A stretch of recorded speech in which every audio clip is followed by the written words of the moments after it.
अब हम चाहेंगे आदरणीय श्री विजय कुमार दुबे जी से, हिंदी दिवस है, आप उस पर विस्तार से प्रकाश डालें।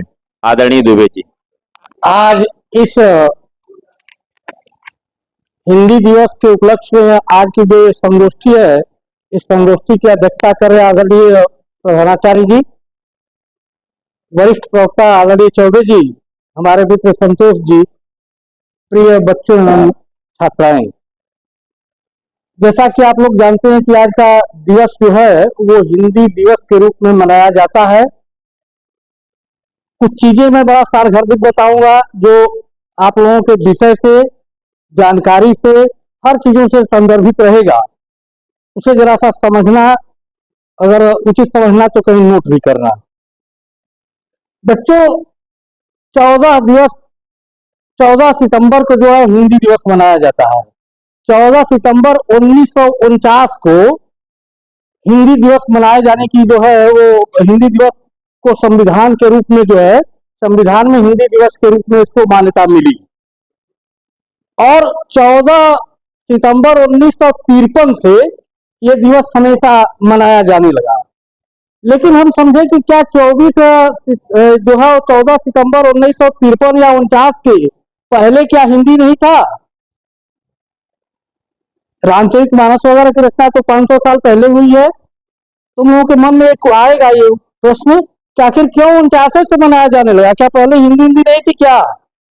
अब इसके लिए थोड़ा सा अभी वही मैं कहा, तुम लोगों का ज्ञानवर्धन भी होगा और तुम लोगों के विषय की भी बातें, आगे जाओगे बीए में तो होगा कि भाई आखिर हिंदी की उत्पत्ति तब कब हुई। उत्पत्ति और विकास दो शब्द है, ठीक है। अब बहुत पीछे न जाते हुए हम लोगों को हिंदी का लगभग उद्भव और विकास 1000 साल पहले से माना जाता है। लगभग 1000 साल पहले से, 1000 साल पहले अपभ्रंश जो था, अपभ्रंश एक थी भाषा, उसी से अपभ्रंश माने होता भ्रष्ट, ठीक है ना, टूटा फूटा हुआ, ठीक है ना, उसी से निकला, मतलब संस्कृत से निकल करके कुछ भाषाएं आई और फिर धीरे धीरे अपभ्रंश से निकलते हुए फिर उसका रूप बदलते हुए हिंदी में केवल ऐसे ही नहीं, संस्कृत से ही नहीं, बहुत भाषाएं इसमें आई और सबको अपने में समेटते हुए। और आज अब हिंदी बच्चों जो है वो जानते हो कि हिंदी जो है वो 3 तरह की भाषा है हमारे देश में। मातृभाषा, राष्ट्रभाषा और राजभाषा, 3 है। पहले तो ये समझ लेनी तो हम गफलत में रहेंगे हमेशा। मातृभाषा किसे कहते हैं भाई? मातृभाषा मदर लैंग्वेज वो होती है जो बच्चा जन्म लेते ही उस भाषा में बोलना कहना शुरू कर देता है। इसलिए हमारी मातृभाषा भी हिंदी है। मैं नहीं समझ पा रहा हूं कि इसमें कोई ऐसा लड़का होगा जो शुरू से ही इंग्लिश बोलने लगा होगा, ठीक है। इसलिए हमारे देश की मातृभाषा भी क्या है? हिंदी है। राष्ट्रभाषा किसे कहते हैं भाई? किसी भी देश की सर्वाधिक लोगों की जो बोलने की भाषा होती है वो राष्ट्रभाषा कहलाती है। ध्यान रखना, ये प्रश्न जो है वो पूछे जाते हैं बड़े होने पर। तुम लोग राष्ट्रभाषा और राजभाषा में कोई अंतर कहेगा तो बताना एक लाइन में। राष्ट्रभाषा किसी भी देश की भाषा, राष्ट्रभाषा सर्वाधिक लोग जिस भाषा में बोलते हैं वो भाषा राष्ट्रभाषा हो जाती है। इस लिहाज से हिंदी हमारे देश की राष्ट्रभाषा भी है। राष्ट्रभाषा थी ही, ज्यादा लोग हिंदी बोलते थे।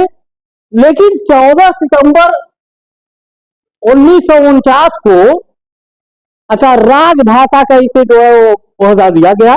राजभाषा क्या, इसे भी जरा समझ ले। राजभाषा माने होता है ऑफिशियल कामकाज की भाषा, दफ्तरों के कामकाज की भाषा। बड़ी खेद की बात है, जैसा कि हमारे मित्र ने बताया भी था कि हमारे ही देश में हिंदी में जो है वो ऑफिशियल कामकाज की भाषा नहीं बन पाई थी।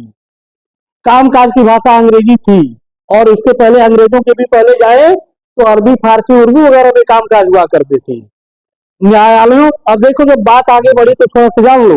सन 1919 में पंडित मदन मोहन मालवीय वगैरह के बड़ा प्रयास से, जबकि जो है वो अदालतों में हिंदी भाषाओं का प्रयोग किया जाने लगा और उसके बाद धीरे धीरे हिंदी भाषा अपने और भी व्यापक स्तर पर आई। और ये सोचा जाने लगा, देश जब आजाद हुआ देश, बल्कि अभी आजादी की लड़ाई भी चल रही थी, ये कहो 35-40 सन 1935-40 की इर्द गिर्द में ये सोचा जाने लगा कि भाई आखिर कौन सी ऐसी भाषा हो जो सभी लोगों को अधिक से अधिक जोड़ने में कामयाब हो। बहुत से लोगों ने खास करके दक्षिण दक्षिण के प्रांतों में लोगों ने अन्य भाषाओं की वकालत की। महात्मा गांधी थे और पुरुषोत्तम दास टंडन वगैरह काफी हिंदी के बड़े बड़े विद्वान थे, लेकिन सभी लोगों ने कहा, महात्मा गांधी ने कहा, नहीं, हिंदी ही एक ऐसी भाषा है जो सभी लोगों को आपस में जोड़ सकती है और आपसी सद्भाव और एकता बनाए रख सकती है, सांस्कृतिक एकता से जोड़े रख सकती है। इसलिए देश की भाषा जो है, राजभाषा जो है, वो हिंदी ही होनी चाहिए। इस पर बड़ी लंबी लड़ाई चली है बच्चों, और प्रशासनिक और जो है वो जो सदनों की लड़ाई है, तो पढ़ोगे तुम लोग तो जानोगे, बड़ी इस पर बहुत राजनीति हुई। अंततः 14 सितंबर 1949 को राजभाषा आयोग ने संविधान में जो है वो हमारे हिंदी भाषा को संवैधानिक दर्जा और राजभाषा का दर्जा घोषित किया।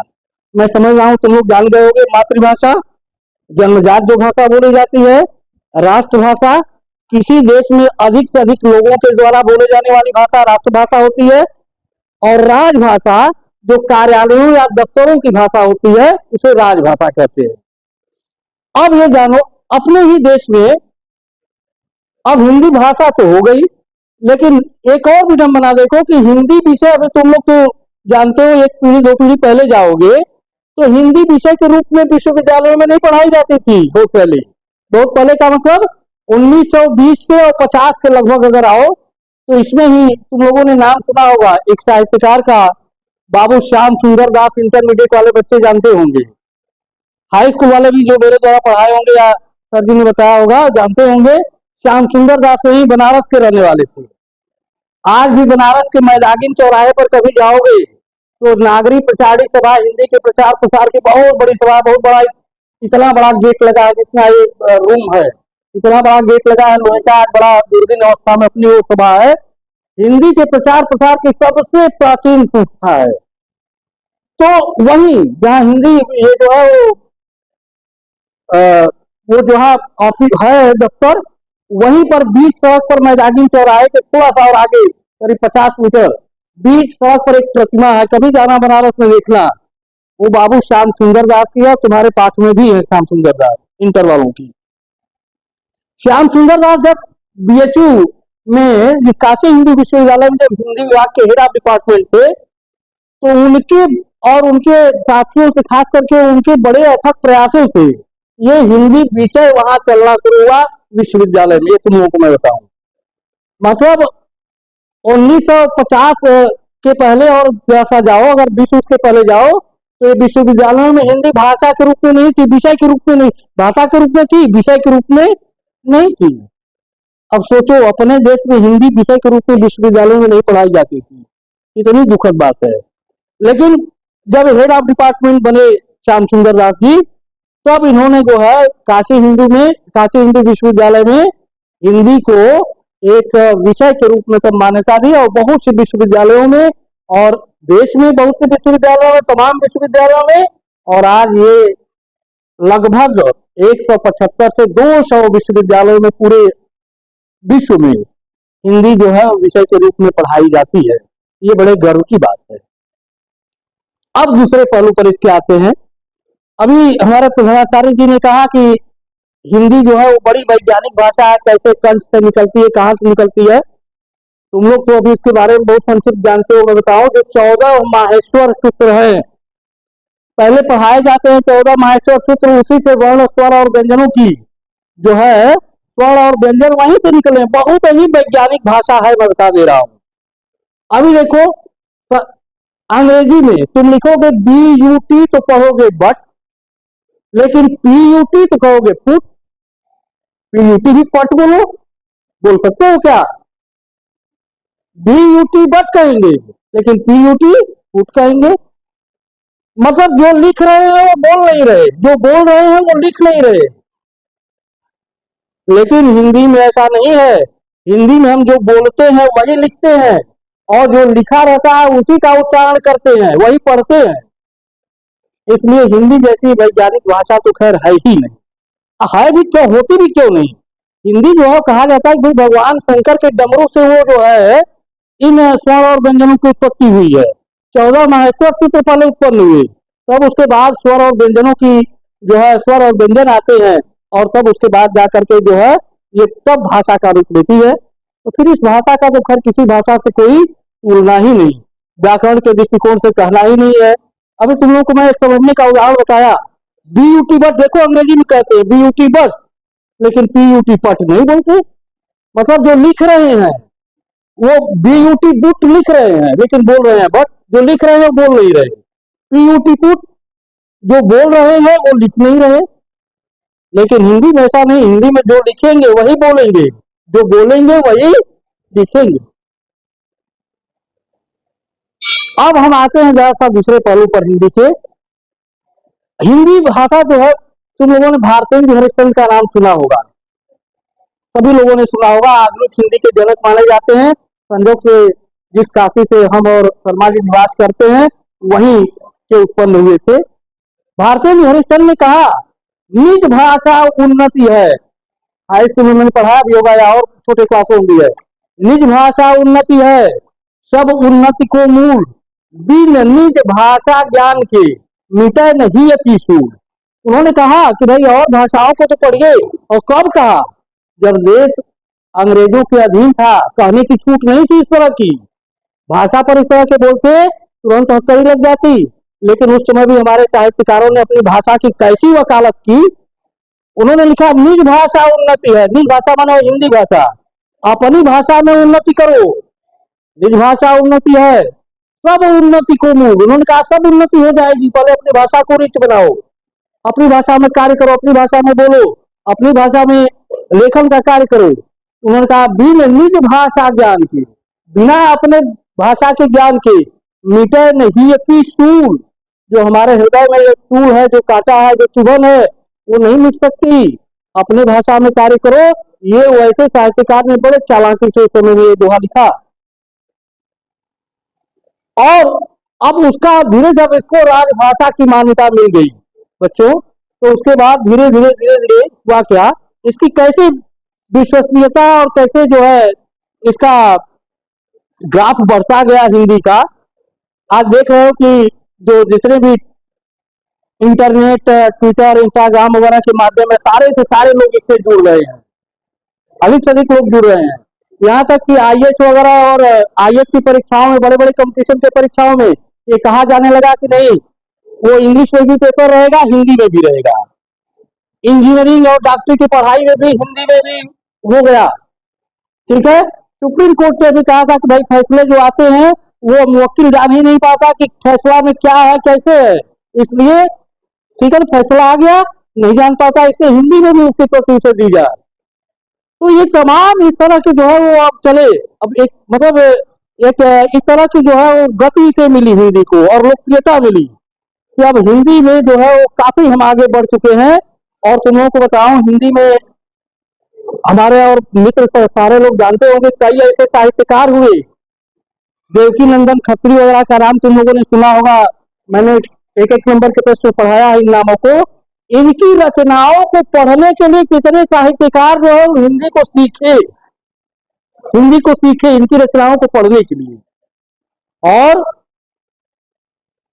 अन्य देशों में, पूरे विश्व में प्रेमचंद, रविन्द्रनाथ टैगोर जैसे हिंदी के लेखकों ने, अन्य भी हैं उसमें, उन्होंने जो है वो परचम लहराया पूरे विश्व में और विश्व में हिंदी को प्रतिष्ठा दिलाई। इसलिए बच्चों आज का जो दिन है वो जानो हिंदी का दिन है। आज के दिन सारे विश्वविद्यालयों, महाविद्यालयों में, बड़े बड़े जगहों पे, कार्यालयों में जो है वो हिंदी दिवस के रूप में अनेक प्रकार की प्रतियोगिताएं होती हैं। और इस देश इस भाषा को बढ़ावा देने के लिए अनेक प्रकार के कार्यक्रम होते हैं। मेरा विशेष रूप से अनुरोध तुम लोगों से है कि अपनी भाषा से प्रेम करो और अपनी भाषा के इस महत्व को जानते हुए, लोकप्रियता को जानते हुए, क्योंकि हम हजारों साल से गुलाम रहे, तो जो हमारे ऊपर जो शासक आए वो अपनी भाषा को थोपे। हम उनकी भाषा को, जैसे अंग्रेजों के पहले मुस्लिमों का शासन रहा, अरबी फारसी में उर्दू में काम हुआ करते थे, हम उस भाषा में जो है वो काम करते थे। फिर उसके बाद अंग्रेज आए, अंग्रेजी में। आज ये बहम हो गया क्योंकि 8-10 पीढ़ियां बीत गई, तो तुम लोग ये समझते हो कि सब हिंदी जो है अंग्रेजी बड़ी अच्छी चीज है। भाई मैं ये नहीं कहता कि उसका ज्ञान मत लो, ज्ञान तो सभी भाषाओं का लो, लेकिन अपनी भाषा फिर वही भारतीय वरिष्ठन के उसके जो है तो मैं उल्लेख करते हुए अपनी वाणी को विराम दूंगा, ठीक है ना। कि निज भाषा उन्नति है, सब उन्नति को मूल, बिन निज भाषा ज्ञान के मिटे नहीं अकीसु। अपनी भाषा में तुम अपनी भाषा में किसी चीज को अगर किसी से कहोगे तो तुरंत वो व्यक्ति जो है तुरंत समझ जाएगा। समझने की शक्ति अन्य भाषाओं में उतना जल्दी नहीं समझ पाएगा। अपनी भाषा में जो ममत्व है, अपनी माँ को मम्मी कहो, अपनी माँ को मदर कहो, अपने पिताजी को बाबू कहो, या जो भी गाँव में कहा जाता है, ठीक है, वो उसमें कितनी आत्मीयता है।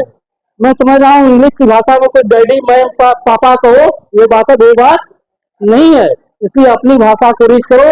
इन्हीं शब्दों के साथ मैं अपनी वाणी को विराम देते हुए, अपनी वाणी को यही विश्राम देते हुए अपने भाषण को बंद करूंगा। जय हिंदी दिवस, जय भारत। अभी आदरणीय द्विवेदी जी ने हिंदी दिवस के मौके पर बहुत ही सुंदर तरीके से, अधिकृत तरीके से अपनी बात रखी, इसलिए आदरणीय दुबे जी का बहुत बहुत धन्यवाद। आदरणीय प्रधानाचार्य जी हम लोग के बीच मौजूद रहे कार्यक्रम के दौरान, उनका बहुत बहुत धन्यवाद। हिंदी के प्रवक्ता आदरणीय श्री संतोष जी हम लोगों के बीच मौजूद रहे, उनका भी धन्यवाद। प्यारे बच्चे तुम लोगों का भी धन्यवाद, इसलिए कि पूरी बात को आपने ध्यान से सुना और हम उम्मीद करेंगे कि उसे आप अपने जीवन में अमल में भी लाएंगे। जय हिंद, जय भारत।